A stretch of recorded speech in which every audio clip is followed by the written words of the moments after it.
Welcome everyone to Esports Weekly for the week of October 15th. Also the last one of the fall split as far as things are concerned. We're going to be taking a look back at the way things happened in the fall split as well as a look forward to be able to see what exactly might happen in the future at the placement rounds and at HRX. And of course, to do this, I have Skillshot's own Resident Oracles, Brain Day and Pretty here to help bring us Oracles through the future. To look into the future. I have it right here. If only you all could see it, you would be millionaires. Well, that's just the script. Yeah, that's true. But it's Very also dramatic. telling you what's going to happen, which is what the script does. Nick, no, they're not ready. Okay. They're not ready for the upsets. Well, there's a lot that will be going on, and even though I think we'll kind of divulge into HRX a lot more in depth for the PC side of things, first up is going to be the console league, and this is going to be a little different than the normal console spiel of, okay, hey, by the way, just tune in an hour, because we don't have it in an hour. It is just going to be looking at the bracket, what's going to be going on for the console wars at HRX, and trying to figure out whether or not these teams are going to be able to compete the way they have in the past, or if we have one true winner. So the bracket right there on your screen now, Elevate versus Flashpoint, as well as Onslaught versus Vexed. And actually the big question right now, Elevate, a very rough split overall, pretty much tail end of it get decided as the representative for NA PS4. Will they be able to keep up with Flashpoint this time around, or are they going to have a lot more trouble? When you look at like their biggest competition, having a star player banned in the final week, they're really the deciding week. I think in any other case, you might say that, oh, this is going to be a rough console wars for them. But I think that, you know, the Only-Chana's Elevate matchup is the closest 1 and 2 there is in any of the regions or consoles our console wars. So I think that the answer is a little bit different for Elevate, and I think they will be able to compete. Yeah, some people are throwing that scapegoat out there. It's an easy one to have. We had our player go down. We should have been there instead. But I think Elevate earned this spot because they had the ability to play into that position. Whether they won that game or not, whether Swiper's there or not, if they win, they go through. Same results happen, right? So they just performed that day. And I liked what I saw from these guys. It starts in the summer, and sometimes it ends in the winter. But I think they continued what they were trying to do in the fall, at least, and become a better team, become a more dominant team in their region. And hopefully that translates into being able to have some results at LAN. So Flashpoint is the only European team at this point that has been able to get a Console Wars championship to be able to come in and win it. Only PS4 team. Also the only PS4 team as well. So do you think they have this ability to come through and cause a lot of trouble for Elevate? Do you think we're going to see the same Elevate we saw in the spring, or the same Flashpoint we saw in the spring, where they're able to become those champions? Or the same Flashpoint we saw in the summer, where they come in maybe a little too cocky, kind of fanatic it, and they end up getting wiped almost immediately? I mean, this Elevate team versus Summer Flashpoint, Elevate can win. If Spring Flashpoint show up, then I think Flashpoint are still going to take it. But I still believe this is going to be a fun match to watch. Yeah, I think Flashpoint is certainly a fun match to watch. They make that adjustment. Never have quite had the same success, I think, around it. And maybe it was just, you know, that readjustment. Maybe that was just changing the way that they feel about their own team and their own chances at this event. But I like that they are kind of both the representatives for Europe and for PS4, because normally North American Xbox just kind of dominates this thing. Right.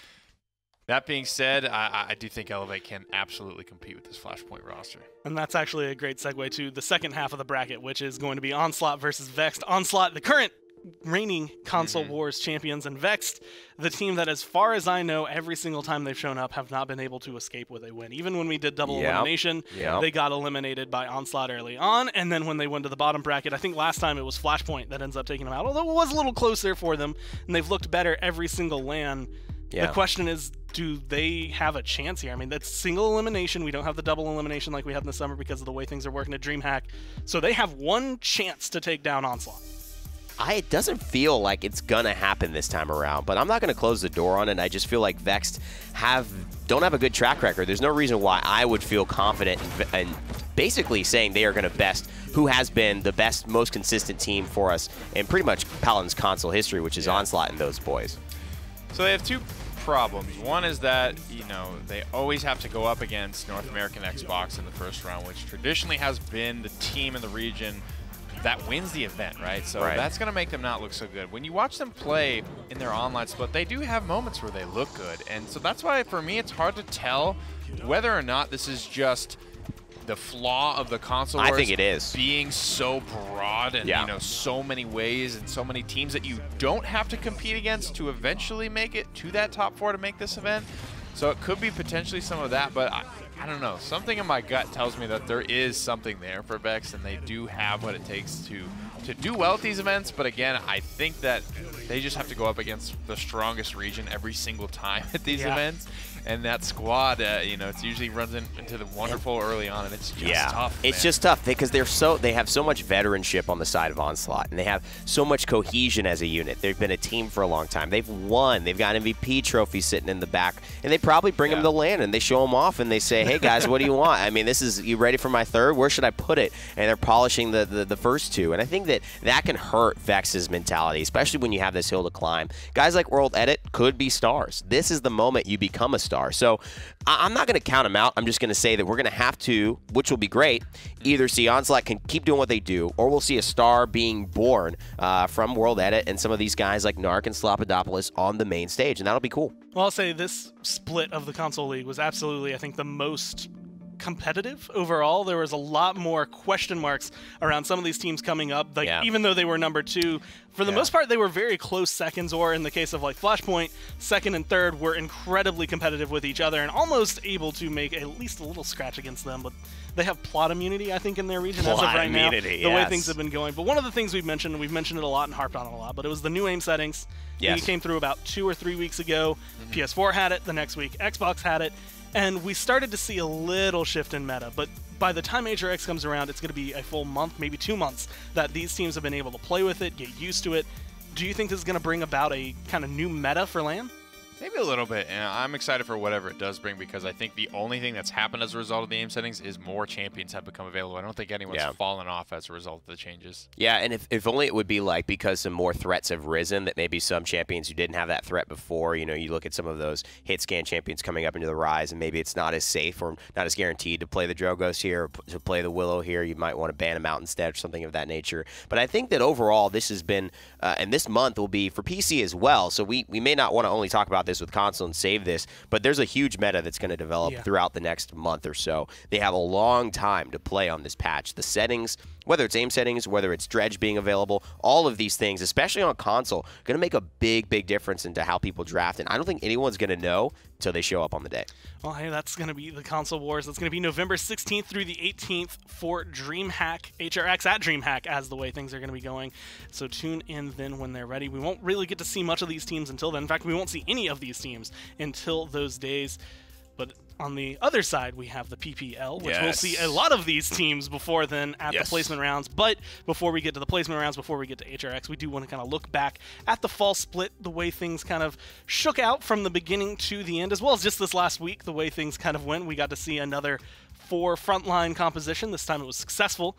And so just, I guess, to look at the beginning, the standings, the way things kind of ended at the end of the day for the fall split. Na'Vi and Envy both 8-0, both with a plus-minus of 21.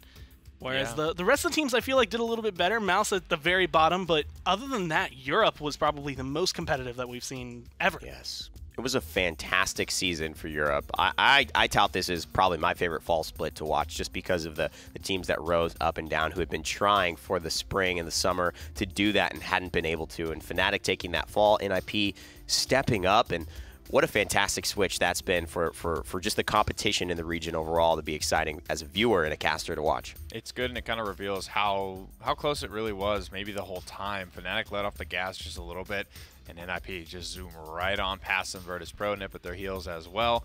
And it's good to see a lot of those high-risk moves, like bringing Digidog over from across the world to play, actually paying off for NIP. So maybe that inspires more teams to do something like that. Absolutely. Well, NIP get to be one of the 4 teams that is going to be going to HRX. The top 2 from each region that you just saw are going to be going there. So it's NVG2, Na'Vi, and NIP. And I kind of want to know, I guess, like your feelings in general about these teams and some of the specific players. Like when we see Rock Monkey, Digidog, like these players have LAN experience. They have phenomenal performances on LAN. Do you think like Rock Monkey for Envy is going to be a big playmaker, I guess, for this HRX event? He's got to be. He's just got to be at this point. We see the way that Na'Vi plays. We see the record that they have, and it comes down to it can't really be a star player. It has to be all 5. You have to be scared of all 5 names on the enemy lineup if that team is really going to have a chance at the whole thing. I think of a lot of this competition as like this rushing wave, maybe even a tsunami, right? And Rock Monkey, to me, feels like a mountain standing tall, letting the waves pass by him, but he stands firm. And that has always been my take on him, whether at LAN, seeing him in Vegas, seeing him here. Nothing really phases him. He kind of keeps doing what he's doing. He's very quiet. He's within himself. He feels very comfortable.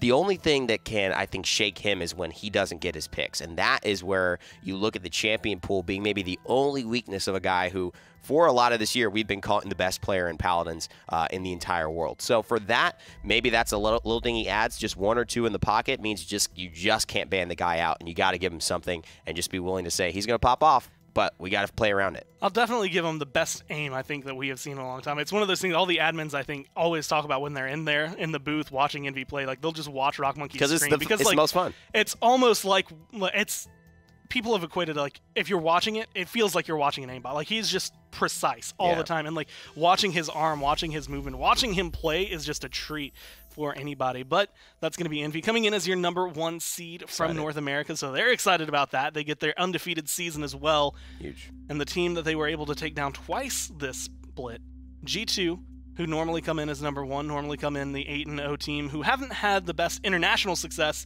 but were able to win at least the PPL finals in the summer. How do you feel this team is going to be able to kind of put up, I guess, an HRX? Honestly, I feel like they normally play a little bit better with a chip on their shoulder anyway. They like people to be kind of sleeping on them and maybe get a little bit panicked when it's up to them to sort of set the meta, or get a little bit panicked when it's up to them to actually perform.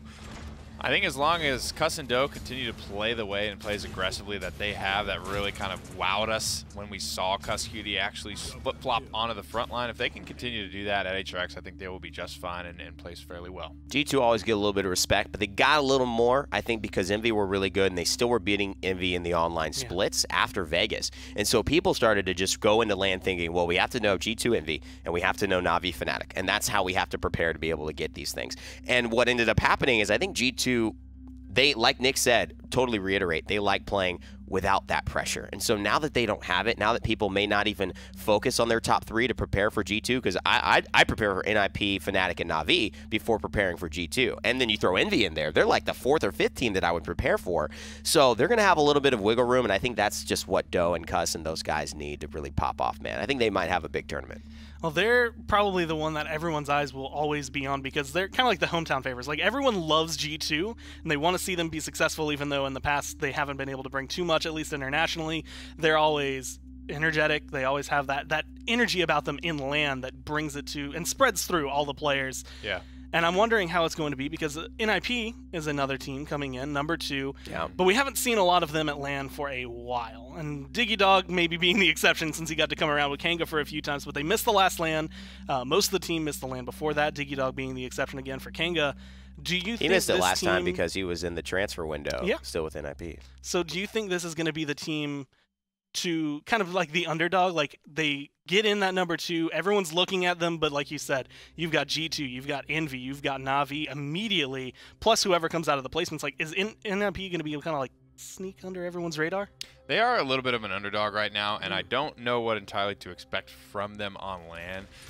Because, again, Koa doesn't have much LAN experience playing for Mousesports. Diggy does have some. He's got experience playing under pressure. I think he'll be fine. So he's actually kind of the least of my worries when I'm looking at this NIP roster and playing on the big stage. I think NIP are definitely looking lethal. The problem is you just have these guys in a position to really be an excellent make or break moments that have already proven that they can be in make or break moments. You have DiggyDog here, and he's performing against Na'Vi. He's going 38 and like 5 here. This guy knows what to do in a big setting, and so does Bird. And all of these guys have been there. I mean, Bird's a world champion. You have to remember these things. So is Bonker. These guys know what to do. I'm scared. If I look at just that core of players, and then I have some good, I have Crunchy, who has a great season. He could become a star at this LAN event. We see Koa, who's doing the dirty work. Man, it allows those 3 to really, I don't know, man. NIP, like, they're my sneak winners of HRX. I'm excited to see them. I feel like they're the team, like you said, that's going to sneak through. They might just go under everyone's radar, or people are going to prepare for them. But either way, I think they have a lot of potential to be able to come through. But Na'Vi is the 4th team that is coming from the PPL, and they have a chance to be the back-to-back champions for the World Championship, as well as back-to-back international LAN winners in 2018. And, of course, for Spunky, he could be back-to-back world champion. So they have a lot of potential here. Obviously, a lot of veteranship and a lot of success in the past. Is there any reason to doubt them? No. Maybe if they run out of backs. I don't know. How many back-to-backs can you go until you just don't have as much? Have one more. Yeah. You need to start bringing some subs in just for that. Until the back breaks. Somebody's carrying too heavy, man. I mean, they have been wildly successful through this split. I think that, and that honestly still feels like an understatement. They were able to run the Quadra front line, still make it look good. They were able to play around, I think, in those last 2 weeks because they were already qualified for HRX, but still figure out things like this could be viable. This at least will hide some strats. Maybe we can pull this out in certain scenarios. Do you think this is a team, like, everyone should study up on them, right? This is not someone that you ignore. This is someone that you are hyper-focused, like, #1 target on their back. Yeah. I have an analogy. This is the essay portion of a test that you know is going to be on the test. You don't know what the multiple choice is going to say. So that's your NIPs. Those are your Fanatics. Those are your G2s. You're like, maybe it'll be here. I'm going to study this. But you're like, I have to write an essay on something about this civil war, and you have to come in with the topic. And that is what Na'Vi are. If you don't have a preparation plan for Na'Vi, you're going to meet them down the line. You just can't beat them. You have to prepare for these guys. Scary part is that they have really kind of fleshed out what every one of these guys can play. With only more champions being available for HRX, they only get a little bit scarier because those are all champions that they've kind of had in the pocket before. I think the only way that this World Championship gets taken away from Na'Vi is if Na'Vi fail in some capacity, unless someone massively doesn't show up. And that being said, everyone else is going to have to be playing on point the whole time because we've seen Na'Vi, basically a man down, beat teams in the PPL. Well, we've also seen them get taken to Game 7 by some of the international teams. So maybe someone out of the placement rounds can cause a little bit of trouble, but they're the team to beat. Public enemy #1. And we all know that online is different than LAN. Oh, yeah. And, you know, Na'Vi have been completely infallible on LAN. But you look at the loss of Unbelievable, who is very successful on LAN. I mean, he lost his first World Championship, but he won the second one when he got another chance to do it. And then he won 2 or 3 this year. So, but you look at Lazy. And I love Lazy. But Lazy can get a little sweaty hands at LAN. Put it that way. So he can definitely have that thing that Na'Vi isn't used to having, which is a guy who maybe feels pressure, a lot of it, and it does affect his gameplay. And so that's something to look at. I don't know if that's going to be a big deal, but they have him in a very important role. And if they crack that box, you know what I mean? I don't know. Do you think being with the other 4 members of Na'Vi is going to help kind of alleviate some of that pressure? Because it's just like, if you make a mistake, you have 4 other world champion class players right behind you. Well, they pick up the slack, that's for sure. Yeah, I don't know if they'll do much to calm him down, but just the fact that they don't really seem like guys that freak out too hard. You know, when you look at Mutus and Creatives and Spunky, they don't seem like they get shook very easy. So I think maybe just the fact that they are not nervous will maybe calm Lazy down, because it's every time. It's almost every time that we have to bring up Lazy getting nervous at LAN. Yeah. It's good that he's had kind of one LAN to perform with Na'Vi at this point. But this is the most amount of pressure you could actually have, dude. On Sunday, man. This I think everyone gets a little shaky, even the rest of Na'Vi, even Mutu. Yep. I mean, it's a lot of pressure to come down, not only for them just because they're looking for a back-to-back, but also just being able to be in the finals, be on that stage. And someone that we've seen kind of come into it, Fnatic now have been able to put themselves on that stage a few times. It's true. But they haven't been able to close it out at all. They make this change. They bring in Unbelievable, which you have said. He is a world champion player. He's been on the stage a few times. He knows what it's like to be under pressure, and he kind of has that grace under pressure. But the beginning of this split did not look that great for Fnatic. It was kind of shaky. I think like the first week it was all right. Yeah. Then weeks 2 and 3 and 4, it's like, man, what are you doing? And then week 5, it looks like it's finally maybe coming around with a nice little bow. But they aren't able to make it directly to HRX. They have to go through the placement rounds. Yeah. And, I mean, you had said at the beginning of the split, they can't go undefeated again online because what does it matter if you go to LAN and lose? It really would have been so silly to go undefeated again, because then you're like, well, we did it already 2 times and it hasn't worked. It's a really bad feeling when you do everything right and then it just goes wrong at the very, very end. And it's happened twice at Fnatic. And in Thiel, I think the best thing to look at is Thiel's split longer, which he mentioned why he was stepping down. He was talking about the fact that he just felt that the pressure and the frustration from those losses weighed on him and the team. They were just this like thing that needed to get solved somehow, and nothing was changing, and they knew a change needed to come. And it was him saying, I'll step down. I'll be the guy that just takes the spot, gives it up to somebody who might be better. I'm trying to look at my life and where I'm going. And I don't know, just you can look at Thiel's the only one who's feeling that. I think the rest of Fnatic are definitely going to be bringing a little bit of that frustration into this event, and if things don't go well, could be a tilt, man. Yeah, they were talking all about, like, we don't really know what's going wrong with our team. Do you guys know what's going on? Like, what do you guys think? We can't quite figure it out. I think that, you know, the placement round is the best thing that could happen to Fnatic. They have so many games to play to iron out this roster and what they want to do with it. But overall, I still have faith in this team, I think. I think there's so many players on there that are, you know, winnable players without a doubt.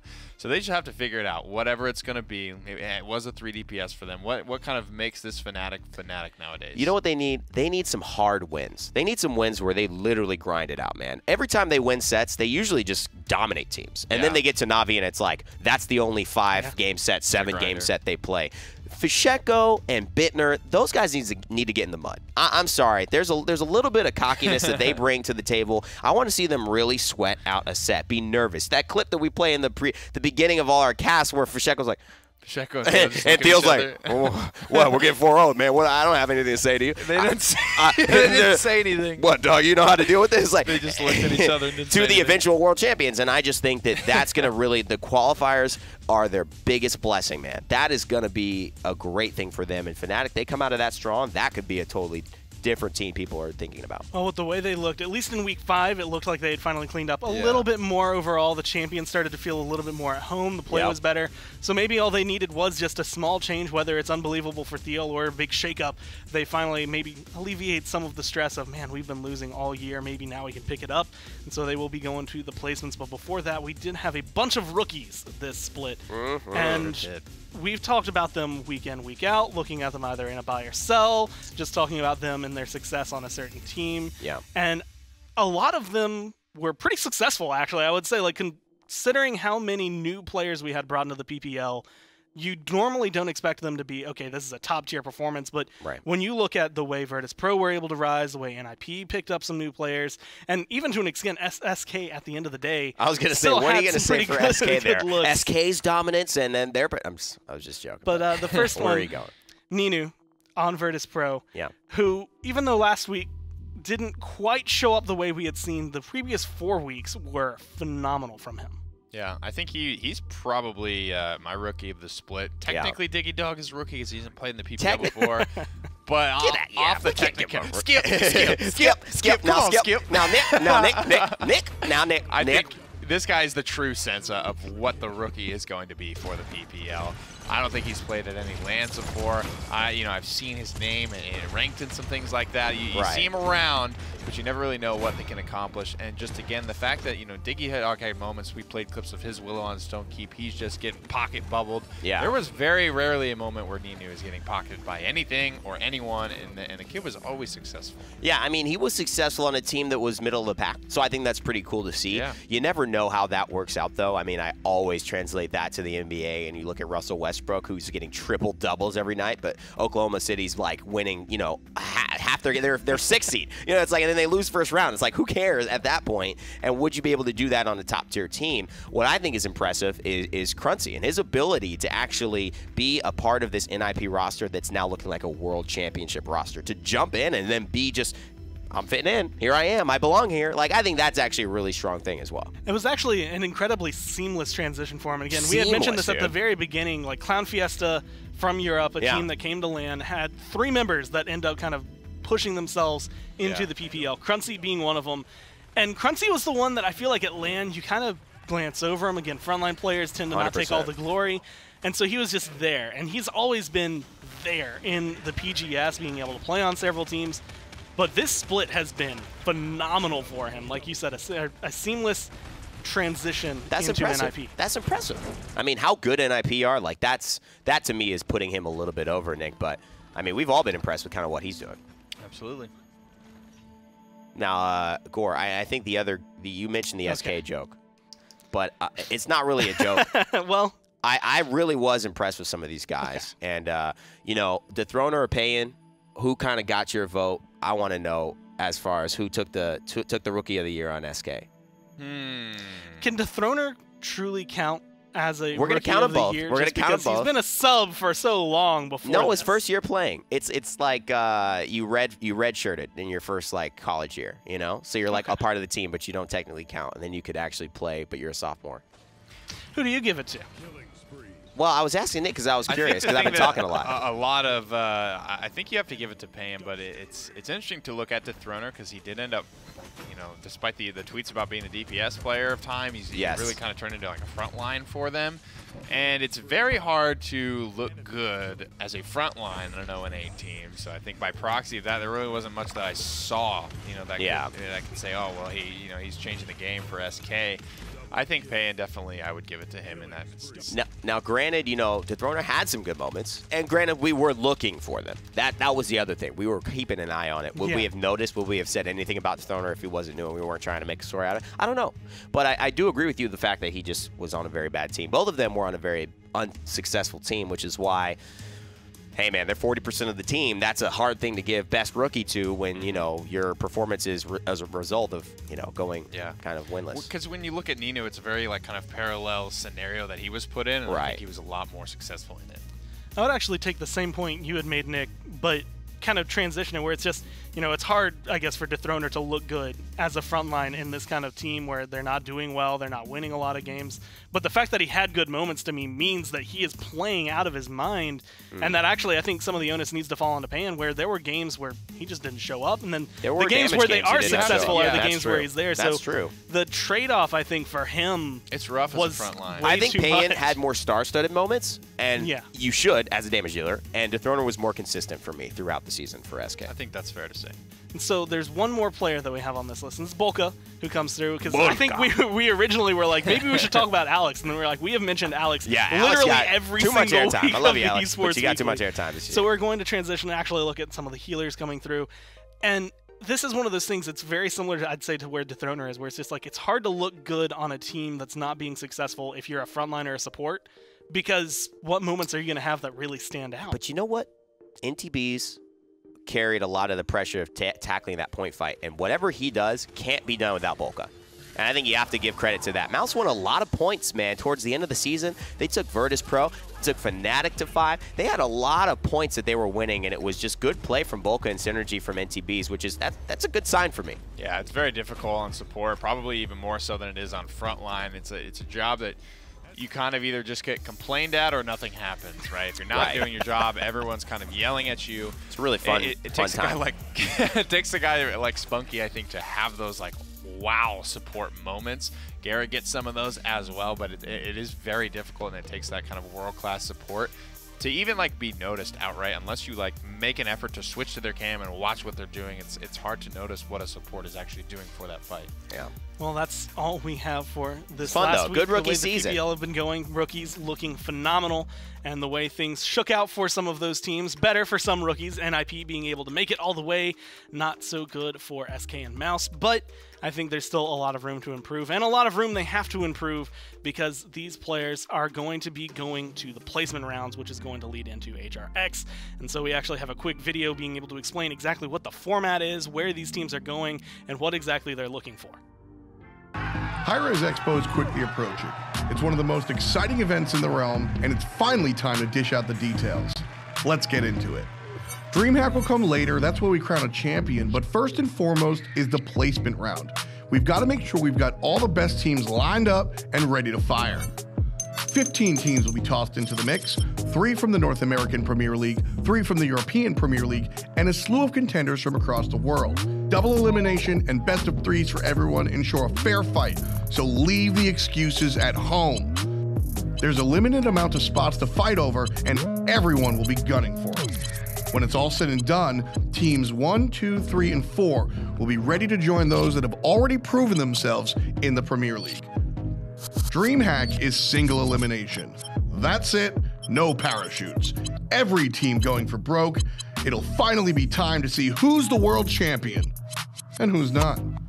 Watch the action. Placements are November 5th through the 10th. Live the action. HRX at DreamHack, November 16th through the 18th. important days, important matches, at least for the placements. 15 teams that have to go through to qualify for the top 4 to be able to make HRX. Man. A lot of teams from the PGS. I think it was 2 from NA, 2 from EU, 1 from every other region. Yep. So they're 9 of the 15 teams, and then the other 6 are coming down from the PPL, the bottom 3 teams that you saw in each region. And they are all going to be fighting for that top spot. But before we can even get there, they have to go through each other. And the first matchup of the placement rounds, the first one we're all going to see, is going to be Kanga coming through. Wow. Fan favorites. They're going up against SK from the bottom of NA. And this is a team, at least on Kanga, that has had a lot of success in the past. Obviously, they've done well in lands in iterations of old. But as things have been going for them this year, they haven't been great, but they've been getting better. They certainly have, and this LAN is no different because they have made yet another roster change. They're subbing out Nudie for Corland, and I believe Chronix is now full-time support for the squad, so they are still in that situation that they've been in, but hopefully they're only making these moves to get, stronger. And Corland has been around. He has been a player for a long, long time in OCE, did a little bit of sub-coaching. I think actually he might have been the 6th man for them at the previous World Championship, or at least some of these events, because I know I've seen him around before. Right. So he's now playing full-time Blaster for them. I think this is going to be a good matchup for them, and it's really up to Kanga to show up with the new players. OC has a lot of strong guys in there. Whether they get the right team, it's been just a slow fall, a regression because of the loss of Josh, and then, of course, the switch from Chronix, the loss of Diggy Dog as well, loss of Hades, and Joel's taking these different roles. But I think that they've got enough veteranship and enough talent if they just draft well. I think that's the big thing. Do they come in with the right meta, and do they come in with the right thing? They can execute. I'm not worried about that. I'm just worried if they're just behind as far as how these other more consistently competitive teams, granted, they are playing against SK, have been preparing for this event. Some of the things we've seen, and I think this goes for all regions, but we saw it out of Latin America specifically with Hecate, is a player with really good aim, Rock Monkey as well, being able to kind of put them on that list, can bring the team to another level, being able to have even just a par support, a par frontline. Yeah. And I feel like Ninem is slowly filling that role, right? The first time we saw him, I was like, okay, this guy can aim well, but he's not making all the right decisions. Now he has a ton of experience under his belt. He can aim well. Do you think this is a guy that will make the difference for Kanga? I think he already kind of has in a lot of ways. I think he played very, very well at his sort of breakout land. So I'm curious to see how high does this thing go at this event now, because he already played so damn well. Leon was his biggest pick. That hasn't really changed much. I think she's going to be, honestly, more pickable for Kanga this time around. I think she will be more open than she was at the spring and summer events. And I think you can make it far with a star fragger. I think it really has to be the whole picture. I think if you have a star support player, that's not going to get you as much out of the gate as the star fragger would. But I think Ninem can be that for Kanga. And when you talk about Ninem having some support with Chronix, they're giving up that role. He was the guy who made some of the more amazing plays on Cassie back in lands past, but now because he's got that awareness of where Ninem needs to be, but he's also got the veteranship to be able to support, execute it well, and make the right decisions, that should hopefully give Kanga a decent chance in this matchup against SK. I don't think it's going to be easy. I don't think Kanga's going to walk in, despite SK's not good season. I feel like this is actually one I would probably lean towards SK still. This is going to be, I think, one of the matchups that will kind of showcase exactly why some of the PPL teams, like, even if they don't look good in the PPL, they're still in the PPL for a reason. SK have their chance to show that, and Virtus Pro have their chance to showcase their talents in the second matchup that we'll be going through. They're going to be going up against Sanguine. Now, for anyone who doesn't know, Sanguine is Buh from North America. They have been sponsored by this team that has been seeing success, I think, in Smite, have been able to kind of now translate into Paladins here, at least for the LAN. And they were pretty solid, but I think this is going to be the time that they get truly tested, because Virtus Pro has LAN veterans. Virtus Pro has been looking phenomenal. But even if they have past success, even if they've been looking good in North America, this is going to be a completely different league of match.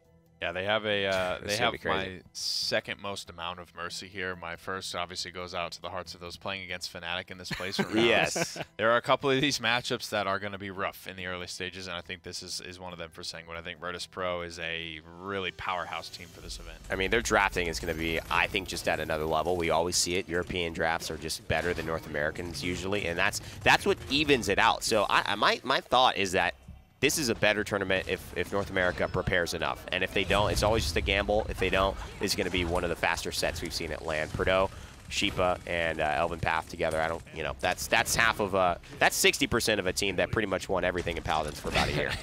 And doubly so for PGS squads too. Those teams tend to be a little bit more shallow in terms of the playbook and the strategies of the draft and stuff. So if they get it done, I think Sanguine's going to have to do it quickly. Now, they are some ex-PPL guys, but it's so, you know, I wouldn't be surprised if this went a little while, but I could easily see this going so hard in the way of Virtus Pro. And it's one of those things. They've got LAN experience from this year, most of them. I don't think Bagel Wow was with them for a lot of that, but they bring him in, new player, but they feel comfortable. They've been to a couple of LANs now, either for the PGS or they went to Vegas. Yeah. So they have that LAN experience. I don't think LAN nerves is going to be an issue. I think it will come down to just mechanical talent of the players. And Does like you Nino said, show when you up, look right? at Virtus Pro, it's a little steep of a hill, I think, to deal with. It is. Also, if Nino's just trash at LAN, we don't know. I mean, not to say anything bad, but if he just is not a good LAN player, that would change everything. Hopefully not. How unfortunate would that be to have like the best split of your life and then you get to LAN and it just falls flat? I know, man. You know, playing under the lights, not for everybody. Yeah. I don't think I would hold my breath for it, certainly, though. I think in the lower ping environments, the ceiling is only increased for a lot of these guys. Maybe it's the pressure that cracks them, but... Well, a couple of teams that I think have chances of success. That one's probably going to be one of the must-watch matches. I think it's going to be a little closer. Still more potential, I think, for Virtus Pro. I think everyone will agree with that. The PPL teams have that strength about them, especially when you get to play Envy all the time. You learn something eventually. Yeah. But the next one up is actually going to have Splice, which is another team that was towards the bottom, who looked like they were improving, then seemed like maybe they weren't improving, but then, yes, they definitely were improving. Yeah. And they're going up against Ryder. Now, this one, I think, is going to be... What a I'll just throw it out. This What is a going to setup for probably them. either be easy for Splice, or this will actually be Ryder's chance to shine. And it depends on which Splice shows up that day. I think it's Ryder's chance to get a win, but I think it's also Splice's chance to just crush them and really feel good about themselves in their first performance on LAN. They need to dominate Ryder here if they want to have a good tournament. Listen, Ryder and the Southeast, this is absolutely just factual. Southeast Asia has never won a set in any international LAN, and they've been invited to a lot. If Splice don't win this set, I have a whole newfound awareness of the level that Splice are playing at. But I also think that if Splice do win, they need the confidence, but they also have to know that they just beat a team out of a region that has never been successful at LAN. Yeah. So don't get too confident. I would hate to see Splice win, pop off, and then go up against a set of like a mildly decent, you know, team that they've played before or across the pond in Europe, right, and just get pummeled. Like, use this as the starting block, but don't think you've reached it if you do win this matchup. A good stepping stone, I think, into it. Yeah, Ryder, I mean, they've been more successful. Like, Wolfpack has been the team that normally is coming to LAN. Ryder more or less thrashed Wolfpack. So there's definitely been a giant step up, I would say, from SEA. But like you said, they haven't been winning any of these international LANs. They haven't won a single set. They've been okay in some of them, but it is definitely one that we're all, I think, more or less looking towards Splice as the winner of that one. But like you said, keep your level head. Yep. Yeah. That one's not necessarily a gimme. But for Ryder, that is, if you lose it, double elimination is going to play to your advantage. Try to learn whatever you can. Come back the next day or the next couple days. Yeah. Pick it back up. If you're Splice, just don't get cocky. It's going to be so fun watching all these teams play against each other, though. It's like such a weird matchup. I'm just like, man, this is entertaining. Like, give me some popcorn. I don't want to cast this. Yeah, this is really cool. I just want to watch. It's really cool having the bottom 3 PPL teams involved in the placements and just having the guys that would have won bide out of the tournament and just moved on already. Yeah. I think it's the third place teams that are the ones like everyone's looking at. Like Fnatic, obviously they were the team with the bye because they've had the most success of the bottom 6, I guess, overall from the PPL. So they don't have an immediate matchup, but anyone who has to face them is probably going to be a little scared, and if they're not, they absolutely should be. But the other team I think that falls pretty much right under Fnatic, depending on where Virtus Pro is playing at LAN, is Renegades, with the way they've been playing all LAN. And they actually get to play kind of a hometown match, something they probably experienced in ranked or scrims at some point, because they're going up against Big Ego, so they're playing a North American team immediately off the bat. I think this is bad for the Renegades. Like, I feel like this is only one of the ways they lose early on because these players all know each other. Right. The same region, same ranked queues, same casual queues. I don't know. This is the one where it could go a couple of different ways here. It could. I think Kliku, if things start to go back, I think he just backpacks this matchup. I think there's no way Kliku loses in the first round. Yeah. Well, Big Ego do actually have Edgem on the roster, and that's one of the players that when we were talking about G2, they had Flame FX playing for them early on. Edgem has been the one everyone was saying if it wasn't going to be Flame, it was going to be Edgem. Like, he was the other contender for that spot. Potentially a PPL player, going to be main roster essentially for 3 weeks. Do you think he is going to be enough to tilt things in favor of Big Egos, or is it, again, kind of, can he actually show up on LAN? I mean, this guy's going to frag whoever you give him a chance to frag. That's going to be the straight truth. You need to shut him down. And I think that they'll have a chance to have Edgem shine. I don't know if they're gonna pick the Koga. I think if they get him on interesting stuff that maybe they're not prepared for, there's a chance for success. Was this the first Koga game that we ever ended up seeing? I think on PC. I think so. Because the first one I remember, it was on Stone Keep, and it was almost that like console style of like, we're just gonna run bonus healing and infinite ammo. Yep. Yeah, I think he does frag. I think Renegades have to look to exploit the weakness of what most of the PGS teams have run into trouble with, which is just the draft depth and what they like feel comfortable playing. Like, even looking back to the guys on Purity, right? Right. When Rubu and Rock Monkey started to win, like when they got up, their immediate thought was like they were like running to the other like North American teams, like, help us please. What are we picking in our next match? Like, what do we do? We didn't plan on making it this far, right? So that is my biggest worry for a lot of it, pretty much all these PGS teams, right? And I think that's what Renegades need to lean on and making these guys uncomfortable. It's their first time at LAN. They're going to not have, I don't think, as many strategies perhaps as they thought they did coming into this one. And again, I think Renegades should take it. Renegades also, just a small point, do a really good job of getting ClickU in the backpack situation on champions like Khan and like Makoa. It may not work against Envy. It may not work against G2, but in this situation, if you do get ClickU on those champions, I think he's going to have much wider room to just carry a game. Well, there are going to be some PGS teams that I think are going to be a lot harder to deal with, Renegades, and I think all the matches up to now kind of lean in favor of the PPL. It's not so heavy. Some of these sets are going to be dead even. Some of them I think are going to be a lot more in favor of them, but Space Station is going to be coming in. They're the team that North America, the last LAN, PPL teams are afraid of. G2 was actually mentioning the fact that they're like in scrims going 3-3, and they're playing on 200 ping. Like, it's not an easy set for Space Station on those kind of scrim matches. But they've been dominant in their region. They get to make it to another LAN. And I think they've made a couple of changes coming into this LAN, but I would assume they're always going to be for the better. But they have been a powerhouse, and they're going up against Mouse. I think this is the one set out of all of it that you could look at the PGS team being able to come out with a huge win. Mouse should be a little bit worried about this one because Mouse has spent all year not coming to LAN, watching SSG like get more and more successful. You're right, there have been some some changes. We don't know who's going to be here for SSG. They have kind of a volatile climate on that squad. So if everyone shows up, I think they are going to be the favorites in this matchup. Yeah, that's the big question. If a guy like FRZ God shows up and just starts killing everybody, you're gonna have a hard time as Mouse to interact around that. You're gonna have a bad time. I mean, I think you look at what he's done, and maybe on an international scale, he showed it a little bit. We've seen more glimpses of Alex and Andrew Doodle for sure. I'm not gonna count those guys out. They've been to LAN. Andrew Doodle being about 16 years old as well, very, very young player.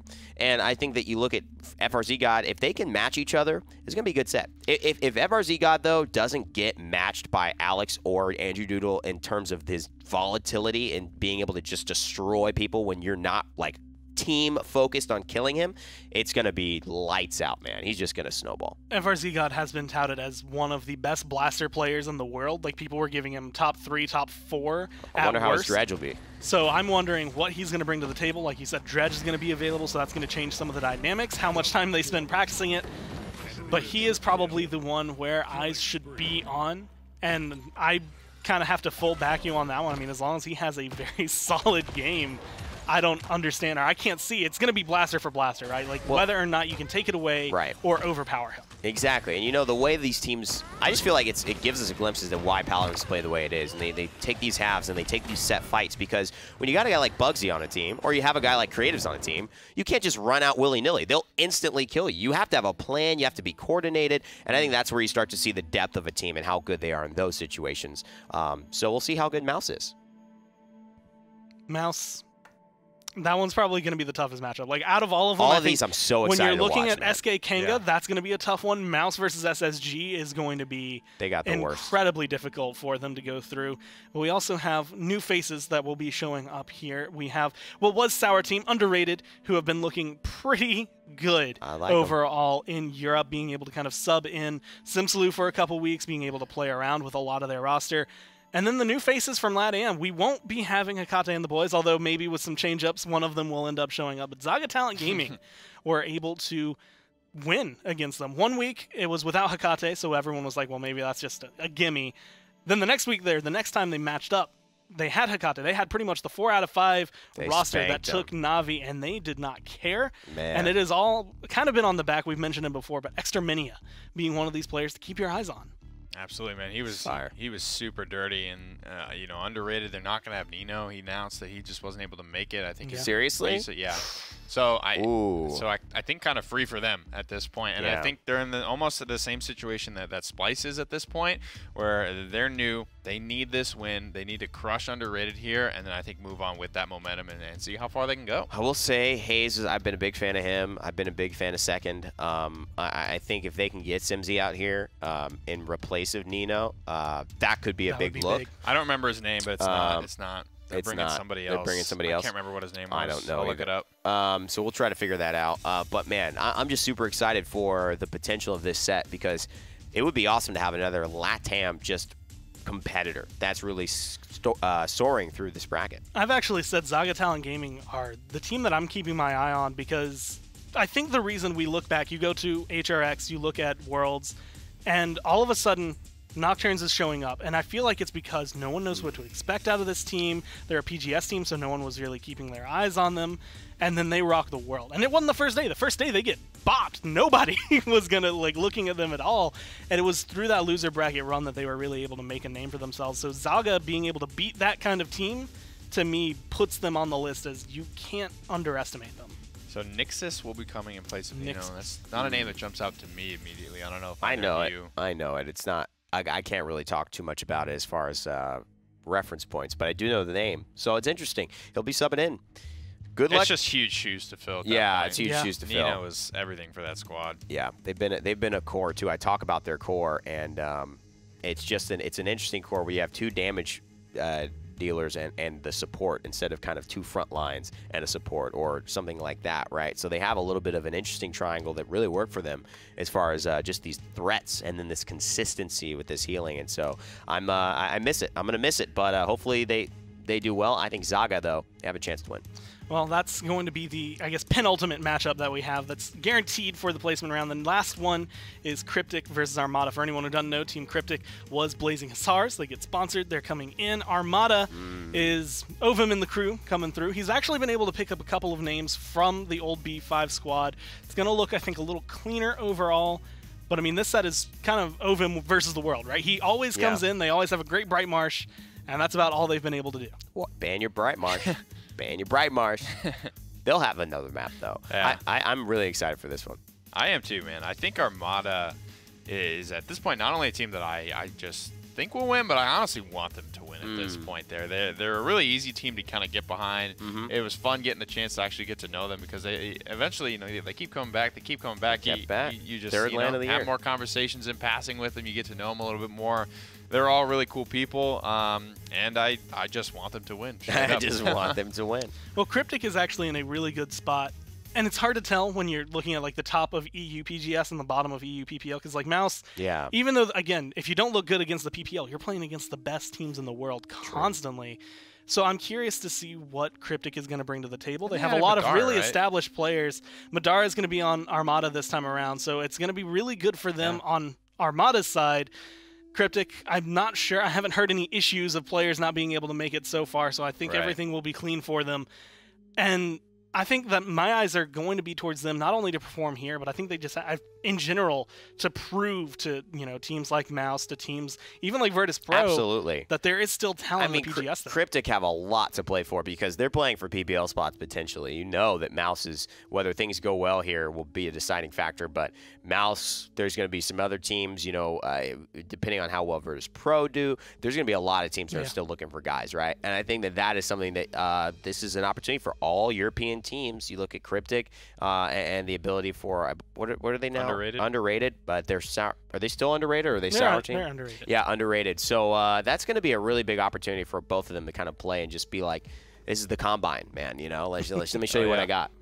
So we have mentioned in the past, and now it bears worth mentioning even more, 15 total teams that are going to be coming into the placement rounds. Only 4 get to move on. Yikes. And admittedly, not only that, but those 4 go to HRX. That's great, but then they have to face the likes of G2, Envy, Navi, NIP. So it is not finished for them there, but I want to know, who are your 4? Who are the 4 teams you think are going to be able to make it to the top? Obviously, we have some strengths, we have some weaknesses across the board, but I don't think there's a single team you can count out throughout this entire placement. So my 4, and I think we probably overlap on a few, but my 4 are going to be Fnatic. I think Fnatic are going to make it out. I think it's going to be a great run for them. Safe bet. Safe bet, and I think this is going to help them. Come on, Skip. Skip, come on, Skip. I think it's going to be a safe bet, and I'm really excited to see them hopefully get through the mud and get taken to some decent sets on this, though. I think Virtus Pro is going to make it. I also think VP is going to get out of there. I think that they've been looking too good for me to not see them at the World Championships, and I think that they're also going to be a team that has veteran stuff, so if they do get into a tough situation, we'll be able to pull themselves out. Yep. I also am thinking that SSG are going to show up. This is it was a little bit of a disappointing summer for them. They took down their LATAM competitors, and then they ended up losing, and then it was just like, well, no, none of us succeeded. And I think that hopefully with FRZ God showing up, and I think a pretty decent first round matchup that can help them win. I looked for them to continue and take that third spot. And then, this is a surprise for me, but I am actually thinking the Renegades are going to make it out. They're going to be my 4th team. I think they have enough veteranship. I think Loki looked pretty good last game of the split, and that's, to me, what I think is going to determine it all. If he shows up, I think they're going to make it. I've got Fnatic, VP, Renegades as well. Just super strong teams there, and my 1 at that point I was looking through and I'm like, man, it feels like a bit of a dice roll at this point. I'm actually going for Armada here. I think that's been my spicy pick that makes it out of this. I like the lean on CIS to be able to come through. I mean, they've been, like you said, successful in the past, but only to a certain extent. They've taken Renegades to 3 games in a best of 3, which has been good for them. Yeah. So I'm excited to see them. And I'll give my 4. Fnatic VP, I think, is a consistent theme between all 3 of us. Yeah, we all think Fnatic VP. SSG is what I have tied in with you. You have Renegades. We have Space Station because they have been successful in the past. And top 4 is something they have done relatively regularly. Yeah, it's feasible.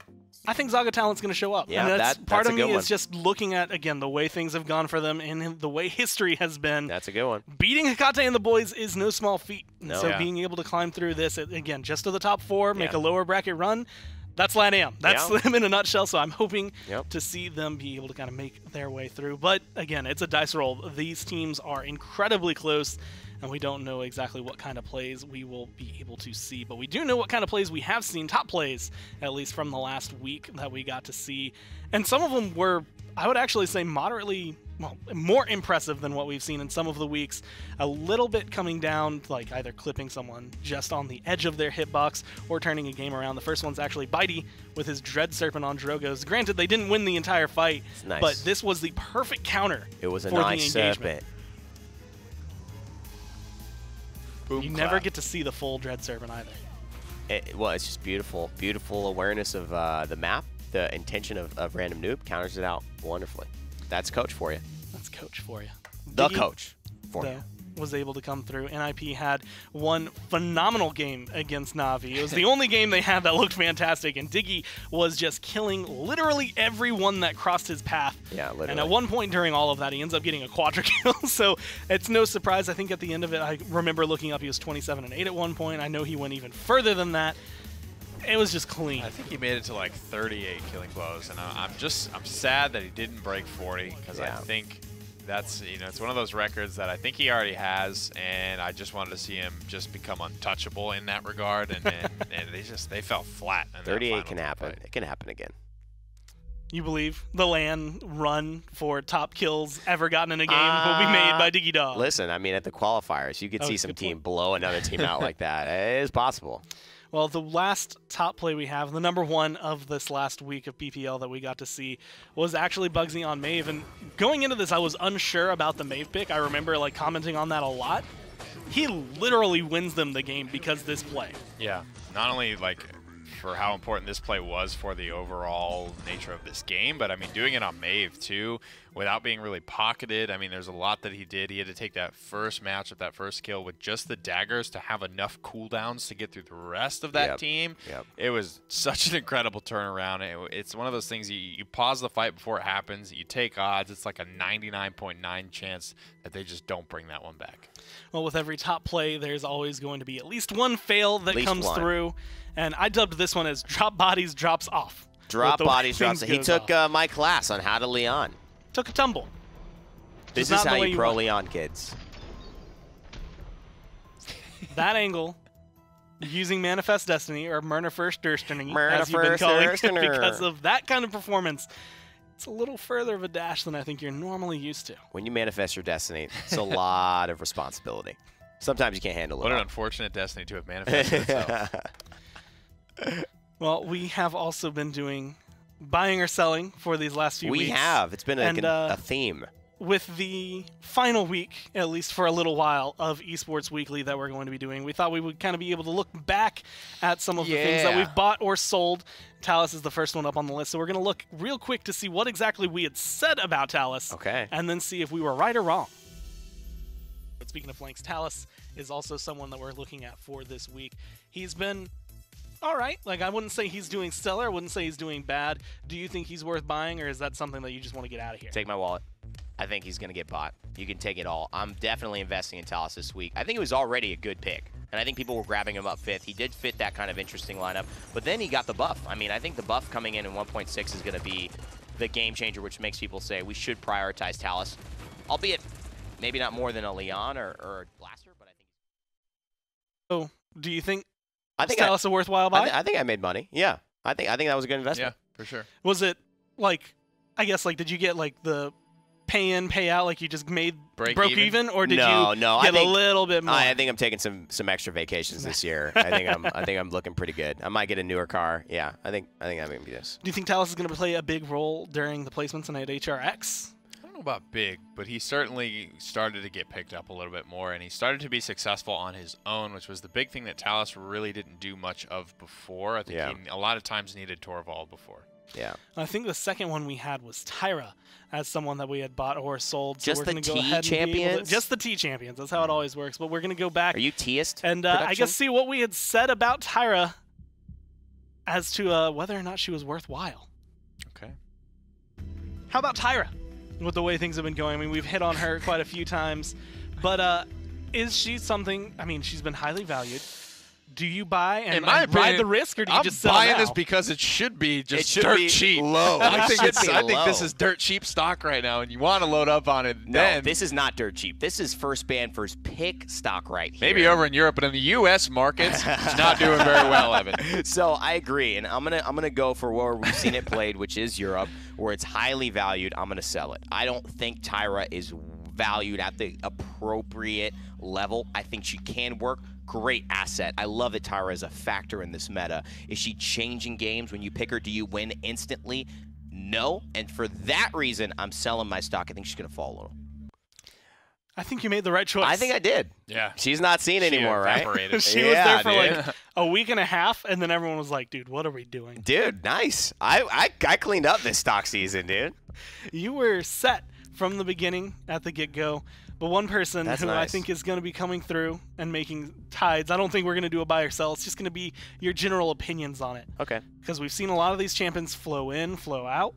Dredge is going to be available for the placements and for HRX, I believe. So he is going to be making a splash, so to speak, I believe, in every game that we see.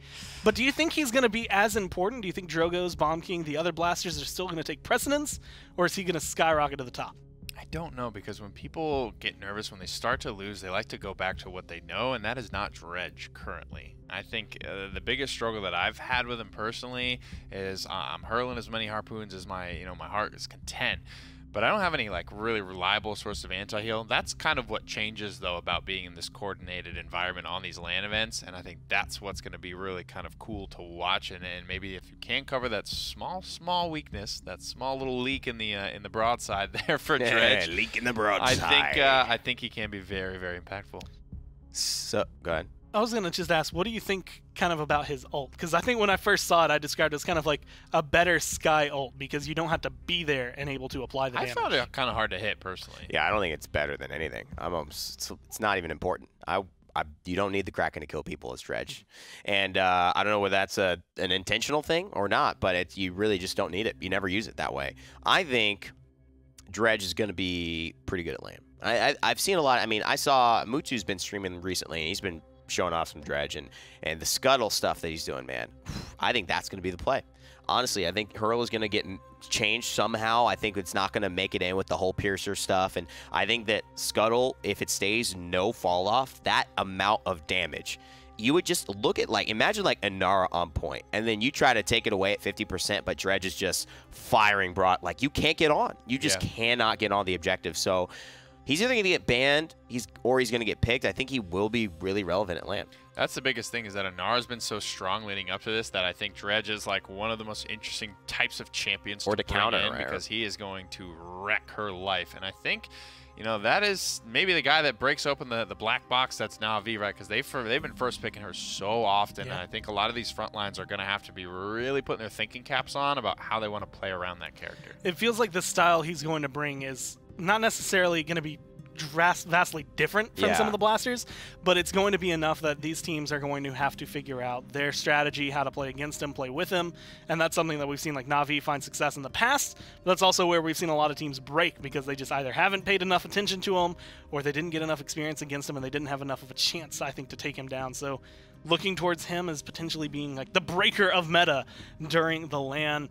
And the LAN is where everything's going to be going. I mean, that's going to be the end of it. I want to ask, I guess, before I do all the promos of the dates and everything you need to watch, do you guys have any final thoughts going into placements, HRX, console wars, any of it?